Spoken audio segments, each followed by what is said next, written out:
Good evening साथियों। नमस्कार। स्वागत है सभी का।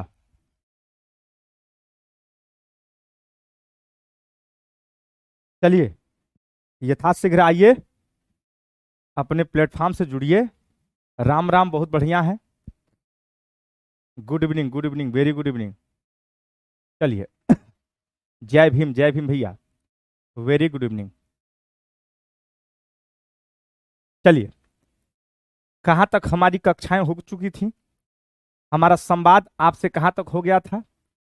नमस्ते भैया, नमस्ते। संवाद हमारा और आपका हो गया था भारतीय इतिहास का विभाजन कैसे हुआ, किस प्रकार हमारा एंशियंट, मिडल और मॉडर्न अथवा पूर्व मध्यकालीन और पूर्व आधुनिक काल की चर्चा।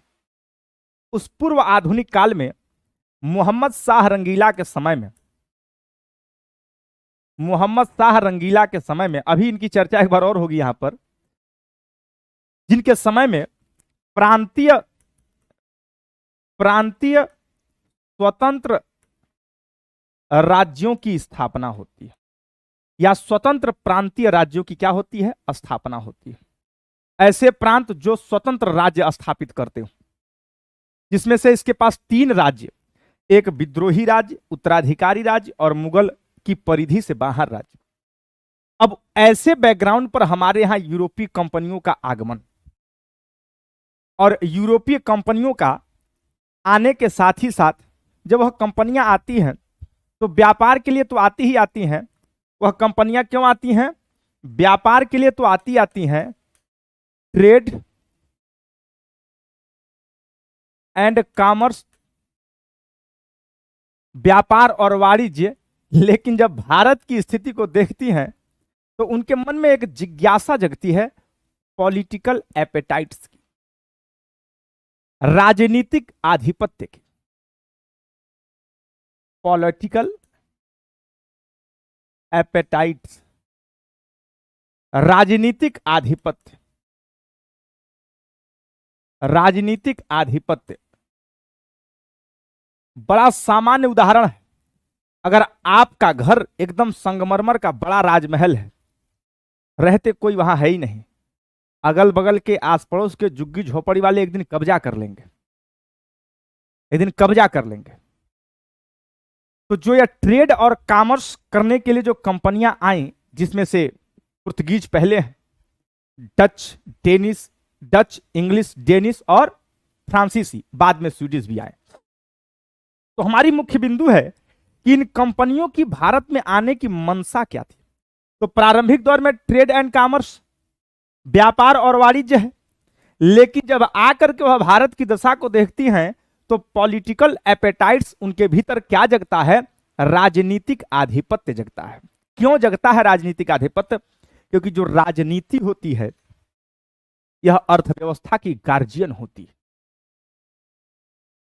आप देखिए गांव की प्रधानी इतनी भ्रष्ट क्यों हो रही है, मेयर का चुनाव इतना भ्रष्टतम क्यों होता जा रहा है, क्यों पैसों पर वोट खरीदे जा रहे हैं, क्यों ब्लॉक प्रमुखी पर गोली चल रही है? स्कॉर्पियो है, पैसा है, पैसा। पूर्वांचल में व्हाइट गोल्ड बहता है, बालू, बड़ा अवैध खनन होता है। क्यों? धन है, धन। तो आप अगर आए ट्रेड और कॉमर्स के लिए, जब यह आपके हाथ में आ जाएगा, ठेकेदार साहब लोग पहुंचे मंत्री जी के दरबार में, कहें हमको दे दीजिए भाई, 1 ठेका दे दीजिए, 2 ठेका दे दीजिए, 4 ठेका दे दीजिए ठेकेदारी करने के लिए। ठेकेदारों को मंत्रियों के साथ रहते रहते अनुभव हो गया, क्यों ना बन जाए पॉलिटिकल एपेटाइट्स, क्यों ना हम ही कर ले, हम ही क्यों ना नेता बन जाए। सारा जो है ठेका अपने पास ही तो रहेगा, सब अपना होगा। तो ये कंपनियां पॉलिटिकल एपेटाइट्स, राजनीतिक आधिपत्य भारत में स्थापित करने की सोच को लेकर के आई।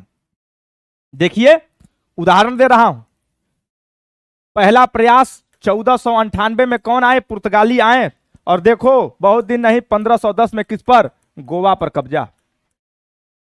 गोवा इनके हाथ में। पहला प्रयास। भाई आए थे व्यापार करने के लिए, तो कब्जा काहे कर रहे हो? Political appetites. इनकी मंशा क्या रही है? राजनैतिक आधिपत्य। 1498 में आए, 12 साल बाद, मात्र 12 साल बाद गोवा पर कब्जा। अगला प्रयास 1636 में हुगली पर अधिकार करने का प्रयास पुर्तगालियों ने किया, लेकिन नहीं जीत पाए, लेकिन नहीं कब्जा हो पाया। कारण क्यों नहीं हो पाया? क्योंकि उस समय उत्तर भारत में एक प्रमुख राजा बैठा हुआ है। उस समय शाहजहां बैठा हुआ है, और शाहजहां जा करके इन लोगों को खदेड़ता है हुगली से। ये लोग मनसा शांत हो जाती है यहां पर। अगला भी प्रयास रहा 1686 में, फिर हुगली पर कब्जा करने का प्रयास किसने? अंग्रेजों ने किया था, लेकिन यहां भी फेल हो गए। कारण औरंगजेब बैठा था, मार के भगा दिया इन लोगों को। ऐसी दशा रही शुरू में। हुगली कब्जे में नहीं आया, लोग भाग करके दक्षिण भारत की शरण लिए। कंपनियां व्यापार करने को लेकर के उद्धृत थीं, व्यापार ही करना चाहती थीं। यहां पर कब्जा किया पुर्तगालियों ने। इन लोगों के मन में मनसा जगी कि हुगली, जो बंगाल में पैसा जिसके पास बहुत है, वहां पहुंचना आवश्यक है। और इस हुगली पर उसने कदम डाला। 1636 में पुर्तगालियों ने पहला प्रयास किया। शाहजहां बहुत मारा इनको, जाकर के मारा, 2-3 बार जाकर के मारा। यहां 1686 में हुगली पर अंग्रेज कब्जा करना चाहते थे, लेकिन औरंगजेब बहुत मारा इन लोगों को। यह है पॉलिटिकल एपेटाइट्स, राजनैतिक आधिपत्य। अगर राजनीति में आधिपत्य आपका हो गया तो पैसा आपके हाथों में, मांगने की आवश्यकता ही नहीं, जितना मर्जी निकाल लो। ये कंपनियों की सोच रही। इस कंपनियों की सोच ने क्या किया? देखो, समय खराब है दोनों जगह पर। नीचे देखिए, यहां पर कोई सफलता नहीं, यहां पर कोई सफलता नहीं। यह पुनः कंपनियां नीचे बैठ जाती हैं, और बैठ करके क्या करती हैं? समय का इंतजार करती हैं। समय का इंतजार करती हैं। समय का इंतजार क्या करती हैं? कि ये हमारा भारत, और भारत में क्या हुआ कि अब दक्षिण भारत में ट्रेड एंड कॉमर्स कर रही कंपनियां। उत्तर में आने का प्रयास किया, अभी आपको उदाहरण दिखाया, नहीं पहुंच पाई, क्योंकि वहां पर एक राजा बैठा हुआ है। उस राजा ने इनको भगा दिया। अब क्या कर रही? समय का इंतजार कर रही है। और समय का इंतजार सबको करना पड़ता है, चाहे रो करके, चाहे गा करके, चाहे दुखी से, चाहे सुखी से। रोते रोते कटेगा, लेकिन कटेगा। हंसते हंसते कटेगा, लेकिन कटेगा। टाइम का इंतजार, समय से कोई लड़ नहीं पाया है। भगवान राम नहीं लड़ पाए हैं 14 साल वनवास का। समय का इंतजार यह कंपनियां करने लगी, और समय का इंतजार करने में इनको मौका मिल गया। इनको सूचना मिल गई, और वह सूचना क्या थी? भारत पर नादिर शाह का आक्रमण। 1739 बैटल ऑफ करनाल, करनाल का युद्ध। ईरान का नेपोलियन कहा जाने वाला कौन? ईरान का नेपोलियन कहा जाने वाला कौन? नादिर शाह। नादिर शाह ने भारत पर आक्रमण कर दिया, और करनाल के युद्ध में राजा कौन है? मोहम्मद शाह रंगीला। मोहम्मद शाह रंगीला अभी आधिपत्य नहीं कर पाए, लेकिन देखो इनको समय मिल गया। और इस युद्ध ने तो भारत के इतिहास के पन्ने को ही बदल दिया। आप कहते हैं ना, क्या याद करें, डेट याद रखें न रखें, आप वह हर तिथि याद रखेंगे जहां से इतिहास का पन्ना बदलता है, जहां से भारत की दशा बदलती है। उस इतिहास के पन्ने को याद रखना है, उस समय को याद रखना है। यह समय आपका इतना दुर्भाग्यशाली रहा कि जो देश का राजा है, यह विदेशी आक्रांता नादिर शाह, जिसको ईरान का नेपोलियन कहा जाता है, बहुत मारा इनको। मोहम्मद शाह रंगीला रो रहे हैं, छोड़ दो हमको। मोहम्मद शाह रंगीला के बारे में बताया हूं, मुर्गा लड़ाता था, मुर्गा। अपने दरबारियों से घूस मांग, जो दरबारी घूस लेते थे उनसे घूस लेता था। अब मोहम्मद शाह रंगीला बहुत बुरी तरीके से पराजित हुआ, परास्त हुआ। और परास्त ही नहीं हुआ, ह्यूमिलिएशन। 3 दिन तक मुर्गा बना कर रखा रहा दिल्ली में इनको। क्या क्या ले गया? मयूर सिंहासन, मयूर सिंहासन, पीकॉक थ्रोन जिसको कहते हैं, शाहजहां ने बनवाया था। पीकॉक थ्रोन, मयूर का सिंहासन, बहुत शानदार बना। कोहिनूर हीरा।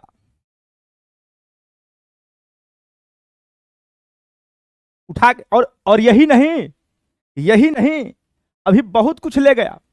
इतना ले गया कि अपने क्षेत्र में जाकर के अपने क्षेत्रवासियों से 3 साल तक कोई टैक्स ही नहीं लेता है।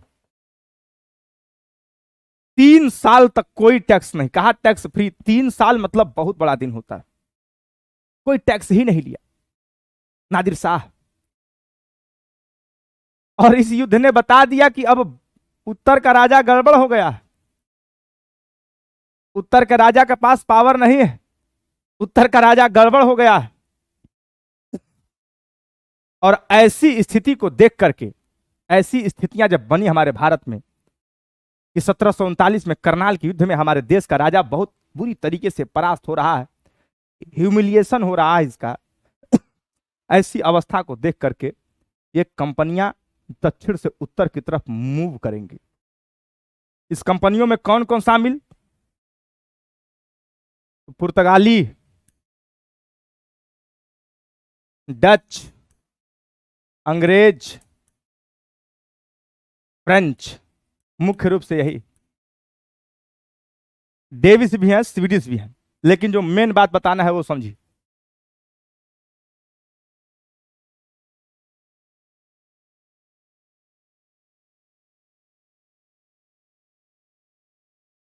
चौदह सौ 1602, 1608, 1664। अब इन दोनों के बीच, पुर्तगाली और अंग्रेज के बीच क्या हो गया? मैरिज अलायंस हो गया। मैरिज अलायंस, वैवाहिक संघ स्थापित हो गया। पुर्तगाल की राजकुमारी कैथरीन ब्रेंग्रांजा, पुर्तगाल की राजकुमारी कैथरीन ब्रेंग्रांजा और चार्ल्स सेकंड अंग्रेज के राजकुमार, दोनों में प्रेम विवाह हो गया। और प्रेम विवाह होने के पश्चात ससुरा दहेज बंबई को दे दिया। बंबई दहेज, जमीन हमारी, दहेज ही दे रहे हैं। तो भाई इनके बीच तो कोई टकराव है नहीं, क्योंकि अब पॉलिटिकल एपेटाइट्स जगी है और यह भी जगह है एक प्रतिस्पर्धा, जिसको कंपटीशन कहते हैं। लिखा है कंपटीशन की लड़ाई थी ये। अब इन दोनों का कंपटीशन खत्म, जीजा साला का रिश्ता हो गया। डचों से अंग्रेजों के बीच समझौता हो गया। समझौता हुआ। समझौता क्या हुआ? डचों ने कहा हमको स्पाइस आइलैंड दे दो। कहा क्या क्या? इंडोनेशिया, मलेशिया, वहां मत आना तुम लोग अंग्रेज, वहां मत आना, हम भारत नहीं आएंगे। डन हो गया, समझौता हो गया। इनके बीच समझौता रुक गया, अंग्रेज और फ्रेंच के बीच। इन दोनों के बीच में डेविस भी थे, वो भी गेम से बाहर ही थे, उनसे भी समझौता हो गया ब्रिटेन में।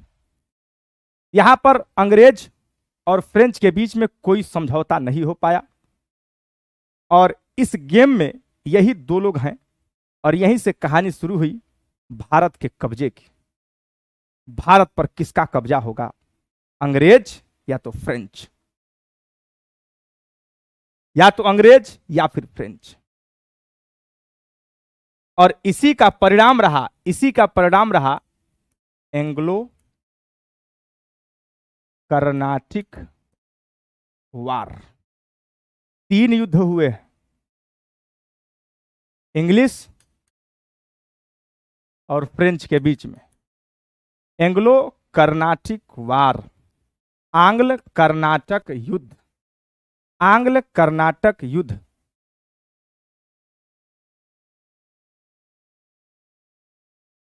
हाँ, अंजलि गौतम जी बिल्कुल मिलेगा, इसका पीडीएफ ऐसे मिल जाएगा। संदीप कुमार जी नोट नोट करते चलेंगे तो बहुत अच्छा रहेगा।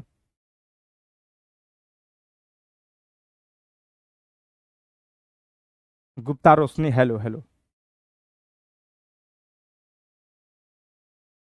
यहां तक चीजें कंफर्म है, क्लियर है? ओके, बहुत बढ़िया बहुत बढ़िया। यहां तक समझ में आया? ठीक, वेरी गुड।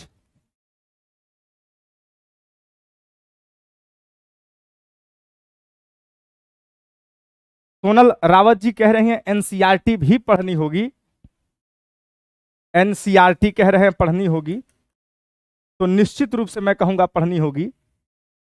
और आप 6 से लेकर के 12 तक तो पढ़िए डालिए। कितना समय लगता है पढ़ने में? एनसीईआरटी का बड़ा डिस्टरबेंस बच्चों में है, पढ़ें कि ना पढ़ें, बिल्कुल पढ़ें, क्यों नहीं पढ़ें? काहे छोड़ना है? क्यों नहीं पढ़ नहीं पाओगे? काहे छोड़ना है भाई? वहीं से तो ये मजा आएगा पढ़ने में, और वहीं से समझ में आएगा, और बढ़िया से ज्यादा से। क्योंकि समझाने की गारंटी मेरी है, मैं समझा ही रहा हूं, लेकिन आपके पास मैटर तो होना चाहिए ना। आपके पास जब मैटर होंगे, आपको जब सवालों का अभ्यास कराया जाएगा, तो आपको और मजा आएगा। एनसीईआरटी तो बहुत बढ़िया है, अच्छी बात है। अब जैसे मैं एंग्लो कर्नाटिक वार पढ़ा रहा हूं, अब मैं तो अपनी जिम्मेदारी को पूरा करूंगा, लेकिन आपकी भी कुछ जिम्मेदारी बनती है। क्या? कि आप एंग्लो कर्नाटिक वार पढ़ेंगे। ये किसी पुस्तक से पढ़ेंगे, कोई पुस्तक से पढ़ेंगे, बहुत बड़ी पुस्तक नहीं, कोई भी पुस्तक मिल जाए आपको। अरे हम कहते हैं विकिपीडिया पढ़ लीजिएगा, लेकिन पढ़ डालिएगा, इससे आपको और भी शानदार हो जाएगा, चीजें मजा आ जाएगा। पढ़िए, बिल्कुल पढ़िए, निश्चित 6 से उठाइए, बहुत छोटे छोटे चैप्टर हैं, पढ़ते जाओगे बहुत बच्चों की तरह मजा आएगा। अब एंग्लो कर्नाटिक वार इसी का परिणाम रहा। 3 एंग्लो कर्नाटिक वार हुए, और 3 में 3 युद्ध हुए हैं, जो 3 ही युद्ध फेमस है, प्रसिद्ध है। पहला सेंट थाम का युद्ध,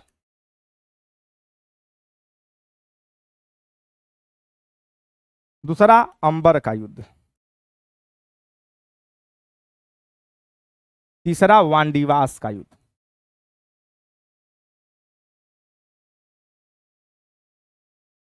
ये 3 युद्ध, और इन्हीं तीनों युद्धों से एंग्लो कर्नाटिक वार, जो इंग्लिश और फ्रेंच के बीच एक प्रतिस्पर्धा की लड़ाई है, यहीं से भारत के कब्जे की कहानी शुरू है।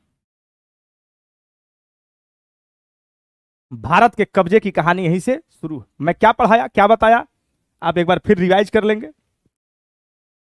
यहां जहां तक पढ़ाया था, उसके बाद ये कंपनियां आई व्यापार के लिए, लेकिन जब भारत की दशा को देखती हैं तो इनका व्यापार करने का मन तो रहता है, उसके साथ ही साथ ये पॉलिटिकल एपेटाइट चाहती हैं, राजनीतिक आधिपत्य देश में चाहती है। क्यों बताया?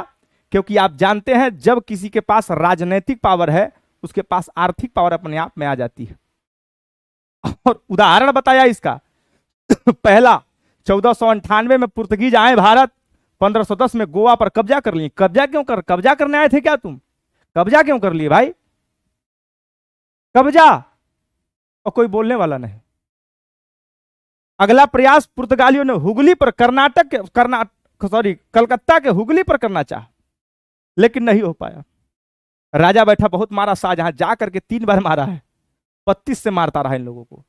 86 में औरंगजेब वो मारा अंग्रेजों को, और वहां के बाद ये कंपनियां समझ गई कि अभी बोल नहीं पाएंगे, और क्या करने लगी? समय का इंतजार करने लगी, समय का, टाइम का इंतजार करने लगी।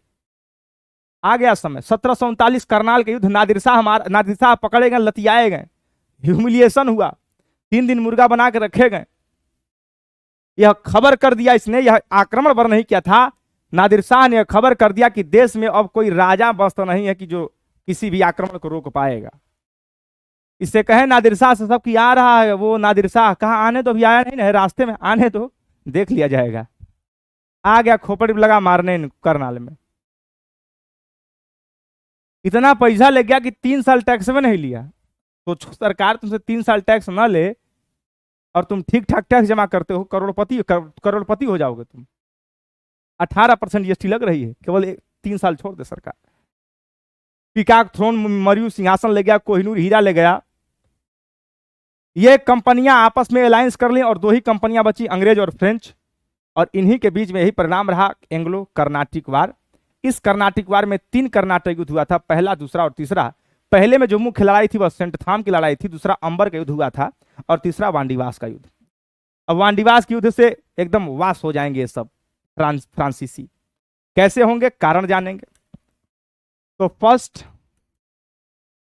Anglo Carnatic war 1746 to 1748। पहला एंग्लो कर्नाटिक वार, पहला आंग्ल कर्नाटक युद्ध। एकदम क्लियर है ना, माइंड एकदम अलर्ट किए है ना आप लोग? कोई दिक्कत? अंकुर पाठक जी ऐसा नहीं है, आगे भी चलेंगे। पर हमको कमेंट वहां से दिखाई कम देता है, दूर लगा है तो इसलिए मैं पास आ जाता हूँ। ये ना कहना आप बाहर निकल के हमको आ जाएंगे, क्या ऐसा कुछ नहीं है, बाहर नहीं निकलेंगे। ठीक, यहां तक ठीक है? कोई परेशानी बताओ, जल्दी बताओ भाई, कुछ समझ में नहीं आया हो। कहानी है, इतिहास केवल अपने हिसाब से पढ़ना है। हाँ, संजना अंबेडकर जी पूछिए, क्वेश्चन पूछिए। अंजलि बहुत बढ़िया, ऑल क्लियर। अनीता बहुत अच्छी बात है। अनुकृति ठीक। और पूछो पूछो भाई, पूछो जल्दी पूछो। संजना अंबेडकर, जल्दी सवाल करो भाई।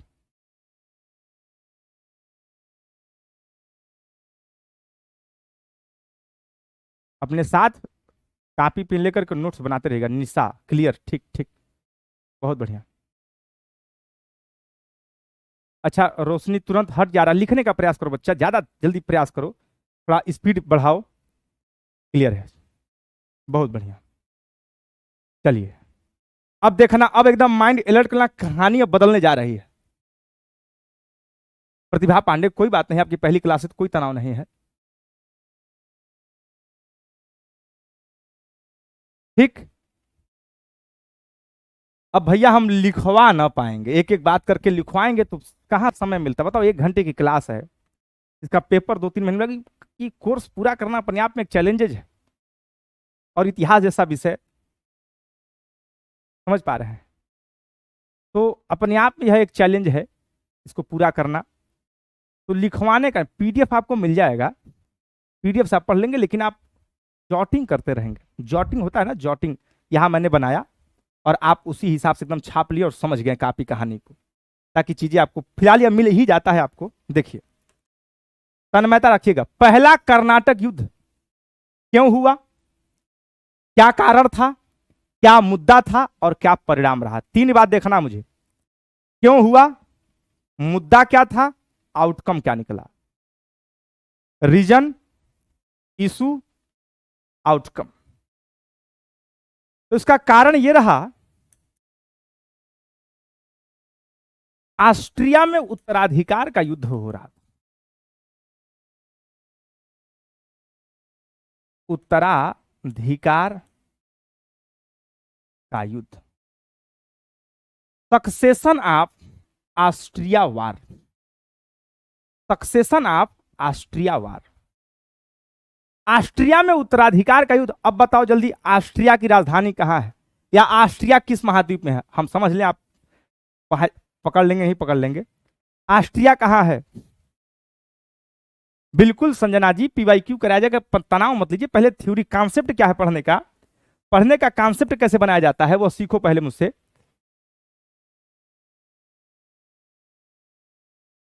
आकांक्षा क्या करें, बाद में वीडियो पॉज करके देख लेंगे, ठीक। पढ़ने का जो कॉन्सेप्ट है, पहले थ्योरी करते हैं। जब तक थ्योरी पढ़ेंगे नहीं इतिहास में, तब तक समझ में कैसे आएगा, तब तक क्या जान पाओगे। संजना अंबेडकर लिख रहे हैं कि ऑस्ट्रिया की राजधानी जेनेवा, ऐसा नहीं है, वियना है। Sandeep Kumar ji, very good. कहां है? वियना में, वियना। ऑस्ट्रिया की राजधानी वियना, यूरोप में है। कहां है? यूरोप में है। अब देखना, समझना, ऑस्ट्रिया का उत्तराधिकार का युद्ध था। ये हमारा भारत। अब थोड़ा सा मैं उसको होल्ड वहीं रख रहा हूं। ऑस्ट्रिया में उत्तराधिकार का युद्ध चल रहा था, वहां की बात वहीं रख रहा हूं, समझना है। यह है छोटा सा राज्य कर्नाटक। कर्नाटक की स्थापना करने वाला सादुतुल्ला। सादुतुल्ला कर्नाटक का नवाब बना। सादुतुल्ला के मरने के बाद नवाब बना था दोस्त अली। कौन बना था? दोस्त अली। दोस्त अली के बाद कौन बना था? अनवरुद्दीन बना था। कौन बना था? अनवरुद्दीन बना था। और इस समय, जिस समय की मैं चर्चा करने जा रहा हूं, जिस समय की बात मैं करने जा रहा हूं, 1748 से 1746 से 48 की बात मैं जब करने जा रहा हूं, उस समय राजा अनवरुद्दीन है, कर्नाटक के नवाब हैं।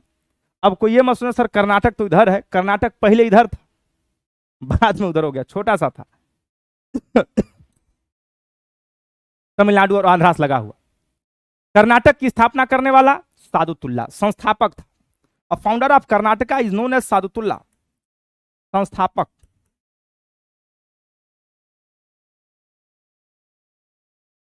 कर्नाटक की स्थापना सादुतुल्ला ने किया, वो मर गया। राजा कौन बना? दोस्त अली। दोस्त अली के बाद कौन बना था? अनवरुद्दीन। कौन बना था? अनवरुद्दीन। अब देखना ध्यान से, अनवरुद्दीन राजा है और अनवरुद्दीन ने अपने दो मकान को या दो क्षेत्रों को किराए पर दिया हुआ है। एक क्षेत्र कौन सा है? एक क्षेत्र है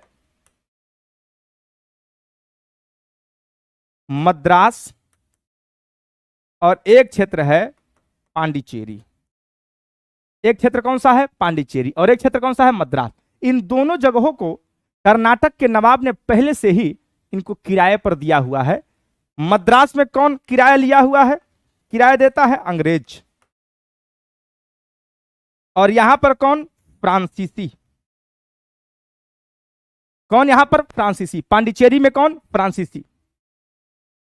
और इसी समय देखो एक ऐसा बैकग्राउंड है यहां पर, और इसी समय कहां पर? यूरोप के ऑस्ट्रिया में राजा मरा हुआ है, राजा मर गया।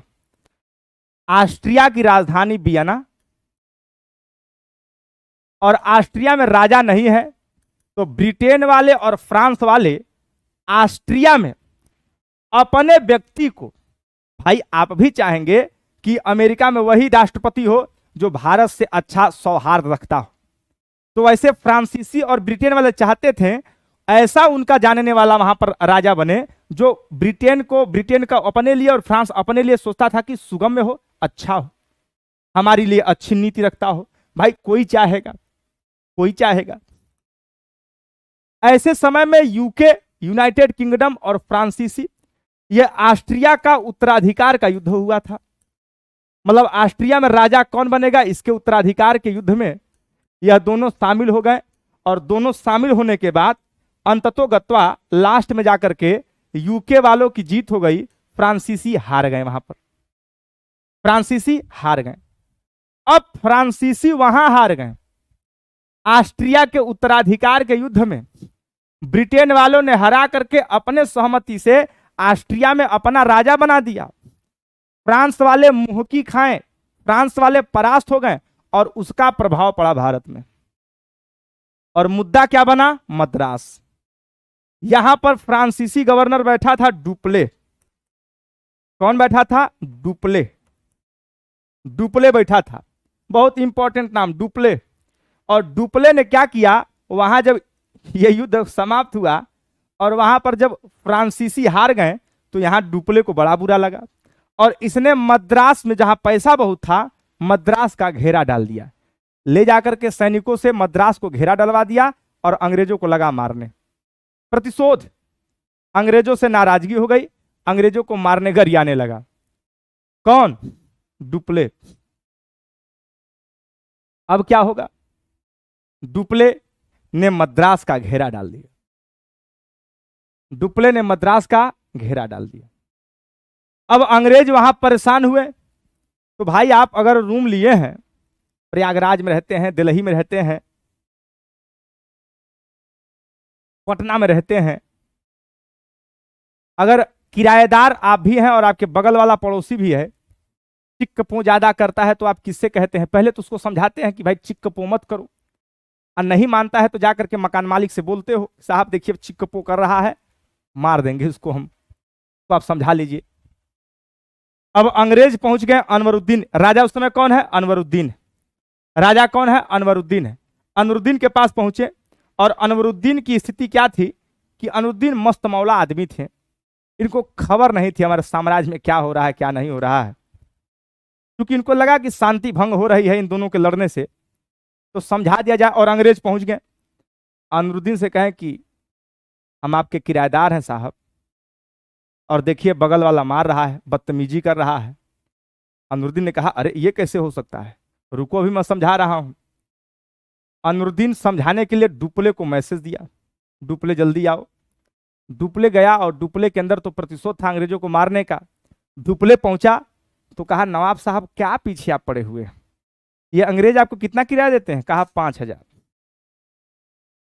अनवरुद्दीन ने कहा 5,000। फ्रांसीसी गवर्नर डुप्ले ने कहा हम देंगे आपको 10,000, और मद्रास को हमको जीत लेने दीजिए, मद्रास से अंग्रेजों को भगा दूंगा, और मद्रास में बड़ा पैसा है, और मद्रास जीत करके आपको दे दूंगा, मद्रास जीत करके आपको दे दूंगा। कहा मुझे दे दोगे? कहा हाँ। डुप्ले ने कहा मद्रास जीत करके अनवरुद्दीन राजा साहब आपको दे दूंगा, बहुत पैसा है, बड़ा पैसा है। अनवरुद्दीन मान गए, इनको बड़ा अच्छा लगा। कहा वाह इतनी अच्छी बात करते हो तुम, और किराया भी दोगे तुम मद्रास का? कहा बिल्कुल। यहीं पर तो ज्ञान है, दूसरे की शक्ति पर कभी भरोसा नहीं करना चाहिए, अपने पास है तब तो ठीक है, नहीं तो दशा खराब है, भिखमंगा बना देंगे सब। अनवरुद्दीन ने कहा जाओ घेरा डाल दो। डुप्ले गया, पुनः घेरा डाल दिया, और मद्रास को अपने हाथों में ले लिया, मद्रास को अपने हाथों में ले लिया, मद्रास से अंग्रेजों को खदेड़ दिया। अब डुप्ले मद्रास पर क्या बन गया? मद्रास का अधिपति बन गया, पांडिचेरी और मद्रास इसके हाथों में आ गया। और ऐसे समय में अनवरुद्दीन ने कहा मद्रास दो, तो कहा फ्रांसीसी गवर्नर डुप्ले ने नहीं दूंगा। लो हो गया कांड। अनवरुद्दीन ने कहा दोगे कि नहीं दोगे? कहा नहीं देंगे, नहीं देंगे। और यही मुद्दा बना, कौन सा? मद्रास। यही मुद्दा बना, यही इशू बना मद्रास। और इसी मद्रास को लेकर के कौन सी लड़ाई? सेंट थॉम की लड़ाई हो। कौन सा युद्ध हुआ? सेंट थॉम का युद्ध हुआ। हो रहा है आक्रमण ऑस्ट्रिया में, युद्ध हो रहा है वहां, प्रभाव पड़ रहा है भारत में। और कैसा प्रभाव? मद्रास और पांडिचेरी दोनों अलग अलग किराएदार बैठे हैं, एक में अंग्रेज और एक में फ्रांसीसी। डुप्ले ने मद्रास का घेरा डाला और अनवरुद्दीन को बहका लिया, अनवरुद्दीन मान गए, और अनवरुद्दीन को मद्रास देने से, जीत करके देने से मना कर दी। और इसी का कारण यही कारण रहा एंग्लो कर्नाटिक वार, पहला एंग्लो कर्नाटिक वार का सेंट थाम की लड़ाई, सेंट थाम का युद्ध रहा। तो सेंट थाम का युद्ध कैसे, कौन कौन था उसमें? मुद्दा सेंट थाम का युद्ध, वार ऑफ सेंट थॉम।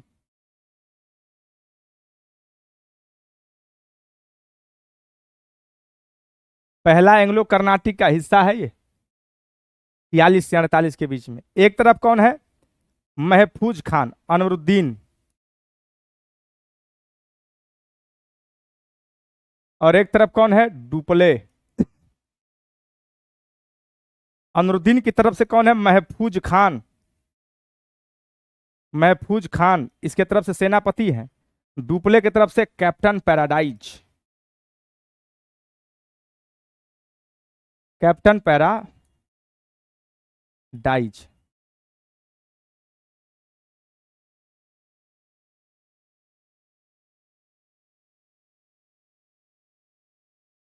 अब देखना इस युद्ध की इतनी विशेषता है, बहुत खास महत्वपूर्ण तो नहीं है, लेकिन इसकी इंपॉर्टेंस बहुत ज्यादा है। क्यों है? अब तुमको आश्चर्य होगा कि इनकी सेना थी 10,000, महफूज खान के नेतृत्व में 10,000 सैनिक, और इधर से मात्र 930, 230 फ्रांसीसी, 230 फ्रांसीसी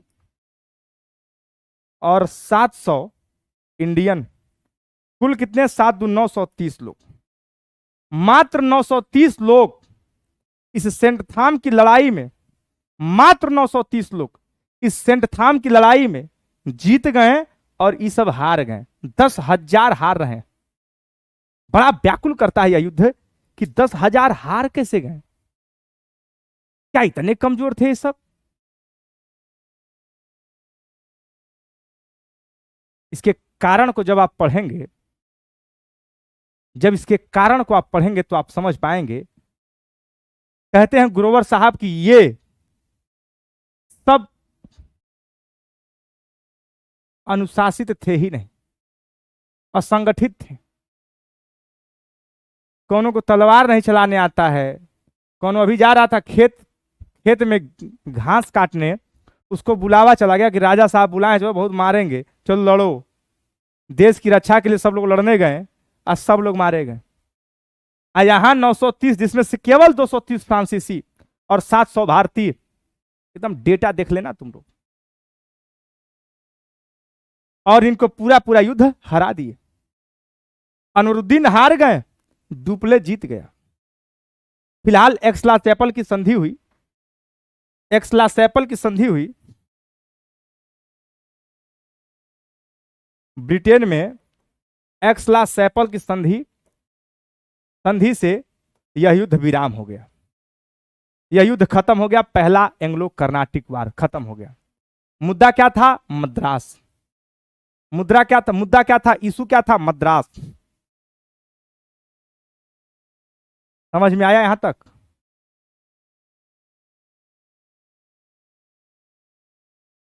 हाँ, 930 सब प्रोफेशनल सैनिक थे, सब कमांडो थे, मार के उलट दिए।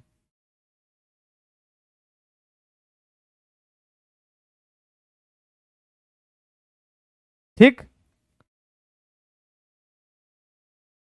अब देखना, ये ऐसी स्थिति आ गई भारत में, ये ऐसी स्थिति आ गई कि यह युद्ध कोई जीतेगा उसके मन में एक पिपासा जग जाएगी, और जीत लो, बड़े कमजोर हैं सब, और जीत लो, बड़े कमजोर हैं सब। अब तुम लोग अगर एक सामान्य अधिकारी के रूप में अगर आ जाओगे तो वहीं से सोचने लगोगे कि अब अखिल भारतीय सेवक बना जाए। जब इतनी सी पढ़ाई करके और थोड़ा मेहनत करके इसको पाना आसान है, तो थोड़ा मेहनत और करके थोड़ा ज्यादा पा लेना कितना आसान है। इसको कहते हैं लालच।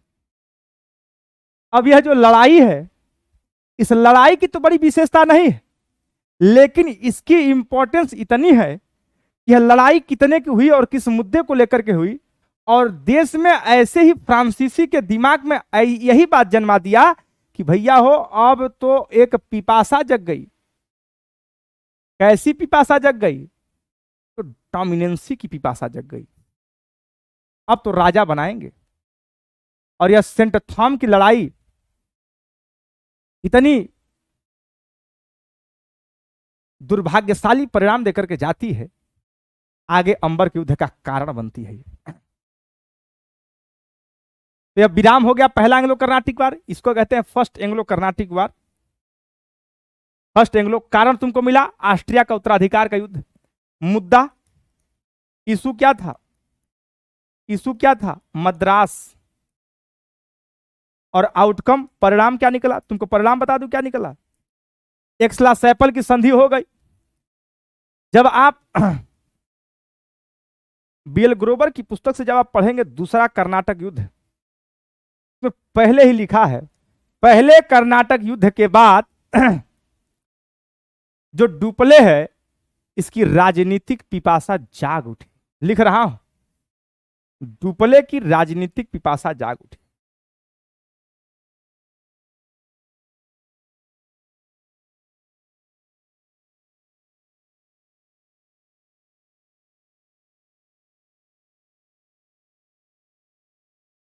राजनीतिक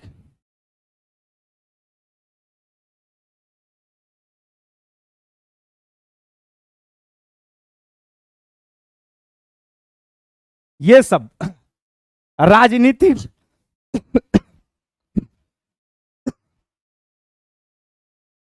राजनीतिक पिपासा जाग उठी। किसकी? डुप्ले की।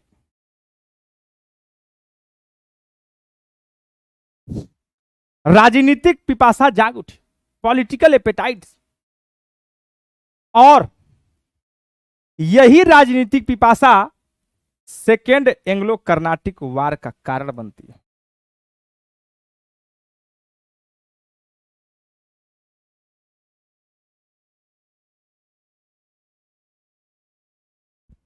सेकेंड एंग्लो कर्नाटिक वार 1749 से 54।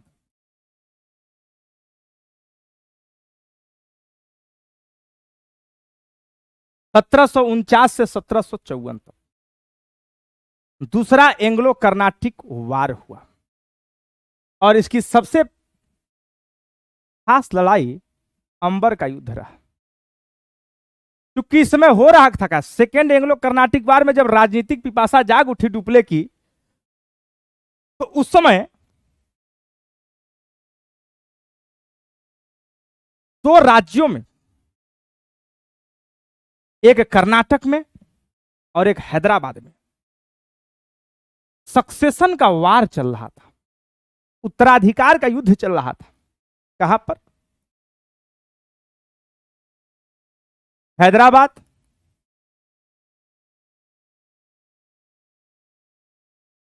और कर्नाटक।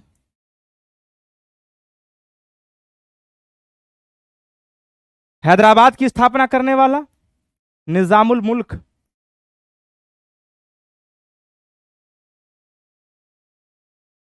निजाम उल मुल्क। हैदराबाद की स्थापना करने वाला निजामुल मुल्क। कर्नाटक की स्थापना करने वाला सादुतुल्ला।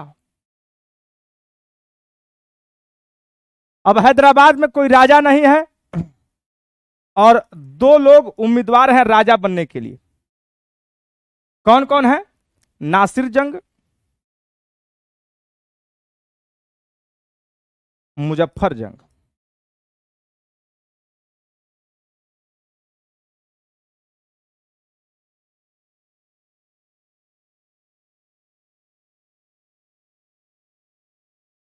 नासिर जंग और मुजफ्फर जंग। हैदराबाद में कौन राजा होगा आपस में लड़ रहे हैं ये दोनों। उत्तराधिकार का युद्ध चल रहा था। उत्तराधिकार युद्ध, इसका मतलब समझ पा रहे हो ना? उत्तराधिकार युद्ध समझ पा रहे होगे बिल्कुल, कि कौन राजा बनेगा। वहां कर्नाटक में चंदा साहेब और अनवरुद्दीन। चंदा साहेब और अनवरुद्दीन, ये बैकग्राउंड है। कर्नाटक और हैदराबाद में उत्तराधिकार के लिए युद्ध हो रहा है, आपस में लड़ाइयां हो रही हैं। और इसी में डुप्ले आता है, कूद जाता है। डुप्ले, उसने एक अभ्यास कर लिया है। डुप्ले अभ्यास कर लिया। डुप्ले का नाम जाना ना भी? डुप्ले ने एक अभ्यास कर लिया है। और वह क्या अभ्यास किया है? मुजफ्फर जंग का साथ यहां से दे रहा था और चंदा साहब का साथ दे रहा था। डुप्ले ने कहा हैदराबाद का राजा किसको बनाएंगे? मुजफ्फर जंग को बनाएंगे। किसको बनाएंगे? मुजफ्फर जंग को बनाएंगे। और कर्नाटक का राजा किसको बनाएंगे? चंदा साहब को बनाएंगे। बस यही तो गेम करना था उसको। क्या गेम करना था? Interfere in internal matter of Indian. भारतीयों के आंतरिक मामले में हस्तक्षेप करो। और जब आंतरिक मामलों में हस्तक्षेप करने लगा कोई, तो वहीं टूटा, वहीं सब गया। Interfere in internal matter of Indians, भारतीयों के आंतरिक मामलों में हस्तक्षेप, यह सीखा है। और इनके आंतरिक मामलों में हस्तक्षेप करके, आंतरिक मामलों में हस्तक्षेप करके यह क्या सिद्ध करना चाहता है? डोंट माइंड, हम हैं। डुप्ले ने कहा देखो मद्रास छीन लिया, तुमको पता है अनुरुद्दीन रो रहे थे, सेंट थाम की लड़ाई में भी हारे गए, मुंह की खाई, चंदा साहब तुमको हम बनाएंगे। और चंदा साहब अरे वाह, जब डुप्ले खड़े राजा बनूंगा ही बनूंगा। भारत में राजा बनने की होड़ बहुत जोरों से सबके अंदर, कौन नहीं राजा बनना चाहता, सब बनना चाहते हैं, सब राजा बनना चाहते हैं, कर्म परसेंटेज भर नहीं। बड़ी डिग्निटी, बड़ी स्टैग्निटी है लोगों के भीतर, आलस्यपन है, और वह उनकी स्टैग्निटी उनको बैकफुट पर लिए चली जाती है। उत्तराधिकार का युद्ध चल रहा है दो राज्यों में, डुप्ले ने हस्तक्षेप किया, क्यों? इसने सीखा है interfere, interfere in internal matter of Indians. और इसका सबसे ज्यादा प्रयोग, इसका सबसे ज्यादा प्रयोग रॉबर्ट क्लाइव करेगा। क्या सिखाया अभी तुमको? Interfere in internal matter of Indians. शुरू कौन कर रहा है? डुप्ले। जब तक राजा बनाने की होड़-तोड़ में सुलझाओगे नहीं लोगों को, तब तक मजा कैसे आएगा? हस्तक्षेप करो भारतीयों के आंतरिक मामले में, और जब भारतीयों के आंतरिक मामले में हस्तक्षेप करोगे तब कुछ ना कुछ होगा। और जब इन तीनों लोगों का अलायंस बन गया यहां से, बस इसी का परिणाम रहा अंबर का युद्ध 1749।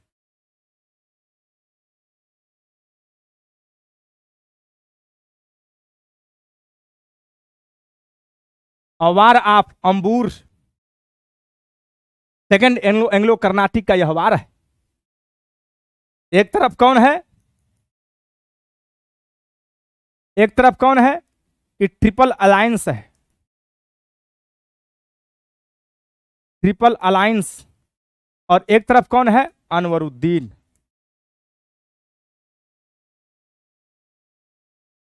पहले धावा कर्नाटक पर, और इन तीनों ने मिलकर के अनवरुद्दीन की क्या कर दिया? हत्या कर दिया।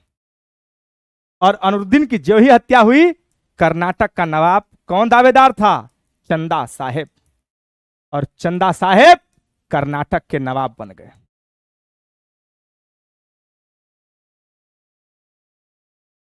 Who is the king of Karnataka? Is known as Chanda साहेब।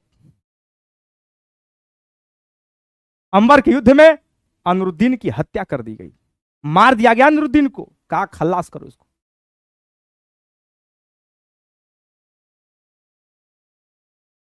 ऐसी स्थितियां आन पड़ी, और 1749 में इस अंबर के युद्ध ने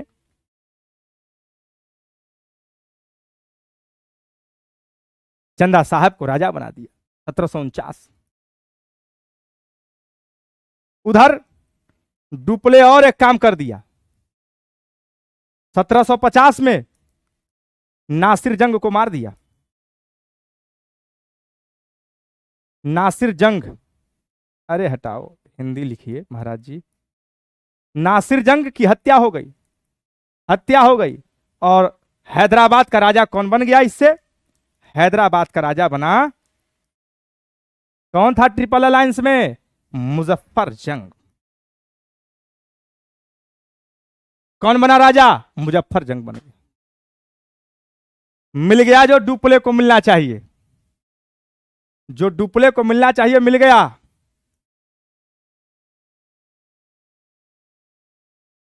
हैदराबाद, कर्नाटक। कर्नाटक का नवाब कौन बना दिया गया? चंदा साहेब, 1749 में। और हैदराबाद का मुजफ्फर जंग। बना कौन रहा है? King maker.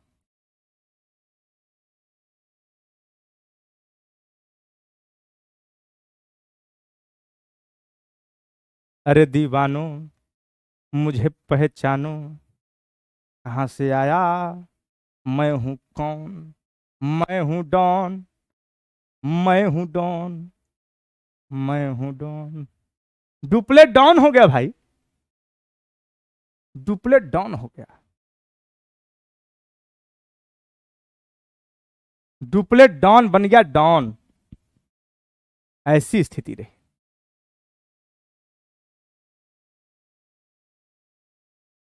रोशन, भारत में लड़ाई हुई और ब्रिटेन में संधि क्यों हो रही है? मामला यूरोप का है, दो कंपनियों के बीच का है। एक कंपनी है प्राइवेट सेक्टर की जो फ्रांस की कंपनी है, और एक कंपनी है प्राइवेट, इसलिए इन दोनों का समझौता यूरोप में होता था।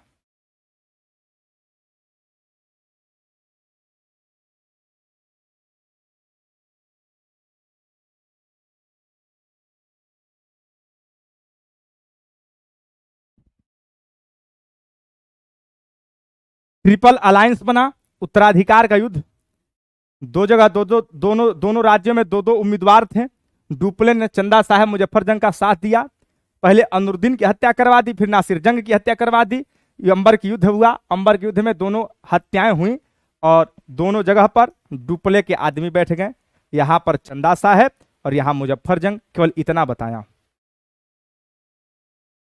और कुछ नहीं बताया।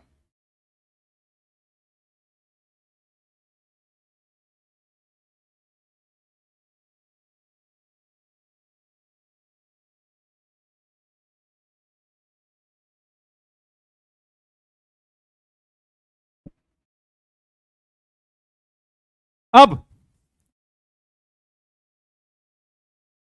चंदा साहब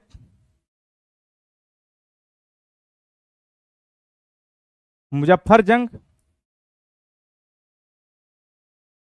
चंदा साहब,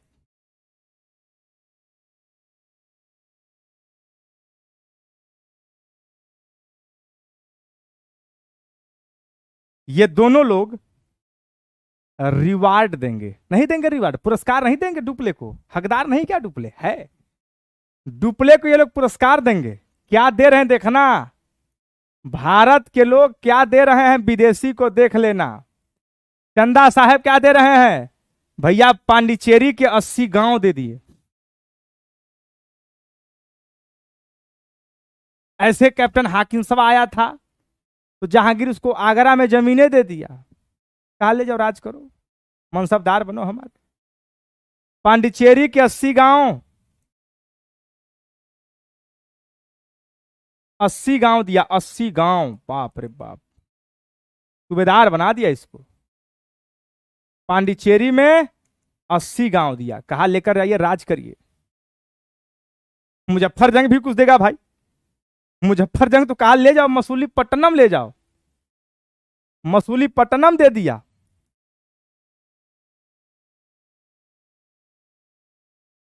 बहुत सारा धन दिया, सैनिकों को दिया, अलग से डुप्ले को दिया। और कृष्णा नदी से लेकर के, कृष्णा नदी से लेकर के कहां तक? कावेरी नदी तक, चाहे कन्याकुमारी तक कह दो, कन्याकुमारी तक क्षेत्र था उसका। डुप्ले को गवर्नर बना दिया। डुप्ले कहा भैया अब रहने दो, अब इतना बहुत ज्यादा भारत देश मत दे दो, हम कितना लेंगे, एक अकेला आदमी नहीं संभाल पाएंगे। कह अरे लीजिए, खुश हो गया मैं, और राम रहा।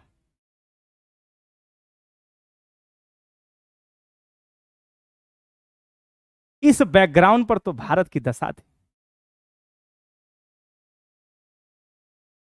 कंपनी देखो कैसे कब्जा कर रही धीरे धीरे। पहले आपस में सब रिहर्सल करते हैं, अब बंगाल में जब खेलेंगे ये सब, बंगाल में प्लासी और बक्सर, तो आपको और समझ में आएगा, चीजों को क्लियर होंगी। ये लोग रिवार्ड दे रहे हैं भाई। अंबर की युद्ध के बाद अभी सेकेंड एंग्लो कर्नाटिक खत्म नहीं हुआ है, अभी 55 तक चलेगा, 54 55 में अस्थायी संधि होगी। अभी रॉबर्ट क्लाइव को खेलना बाकी है। ऐसी दशा पर भारत की दशा रहे। मुजफ्फर जंग, चंदा साहब, 80 गांव, कृष्णा से कन्याकुमारी तक का गवर्नर बना दिया, बहुत सारा धन, इसको व्यक्तिगत धन दिया। मसूलीपट्टनम दे दिया। हो गया क्या टाइम?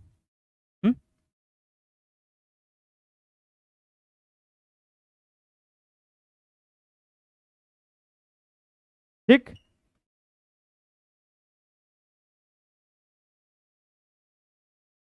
अच्छा अच्छा अच्छा, तो आज यहीं रहने दे, या आपको पीडीएफ मिल जाएगा। ठीक, तो आज यहीं रहने दिया जाए। Thank you thank you thank you, बहुत बहुत धन्यवाद साथियों। जय हिंद।